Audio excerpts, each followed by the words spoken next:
அப்போ உண்மை பொய்யும் எப்படி எதிரானதோ அதே மாதிரி மேஜிக் என்பது அற்புதம் என்பது ரெண்டும் வெவ்வேறு. இது உண்மையும் பொய்யும் நேர் எதிரும் போன்று மேஜிக் என்பது வேறு, அற்புதம் என்பது வேறு. இவரெல்லாம் செய்தது அற்புதம், உண்மையாகவே நடந்த நிகழ்வுகள். அப்ப இதெல்லாம் மேஜிக் என்று அவர் சொல்வது மிக மிக பிழையான ஒரு கருத்தாகும். பிறகு சகோதரர் அல்தாபி சொல்கிறார், நான் ஒரு கேள்வியாக கேட்டேன், அதற்கு மக்கள் எல்லாம் பதில் சொன்னார்கள், அதுதான் குரான் என்று சொன்னார்கள். அவர் கேட்ட கேள்வியே முதலில் தவறு. நபி ஸல்லல்லாஹு அலைஹி வஸல்லம் ஒரு மந்திரக்கோள் வச்சிருந்தான்னு கேட்கிற கேள்வியே தவறு. ஆகையால் ஒரு தவறை நம்ம இது தவறு என்று சுட்டி காட்டும் பொழுது அதை சரி செய்து கொள்ளத்தான் முயற்சி செய்ய வேண்டும். அதுக்கு நிறைய உதாரணம் இருக்குது. நபிகள் நாயகம் ஸல்லல்லாஹு அலைஹி வஸல்லம் அவர்கள் கூட பல செய்திகளை நபித்தோழர்களுக்கு இவ்வாறு சொல்லாதீர்கள் அவ்வாறு சொல்லாதீர்கள் என்று சுட்டி காட்டி திருத்தம் செய்திருக்கின்றார்கள்.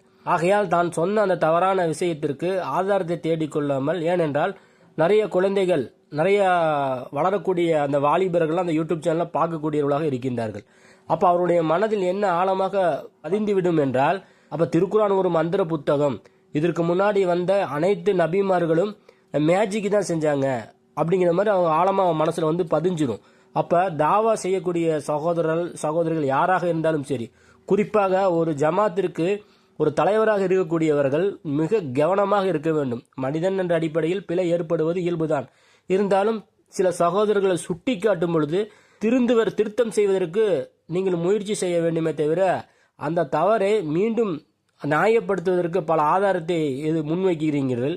அந்த ஆதாரமே உங்களுக்கு எதிராக இருப்பது என்பதை நீங்கள் நன்றாக சிந்தித்து பார்த்து கொள்ள வேண்டும். அஸ்ஸலாமு அலைக்கும் வரஹ்மத்துல்லாஹி வபரகாத்துஹு.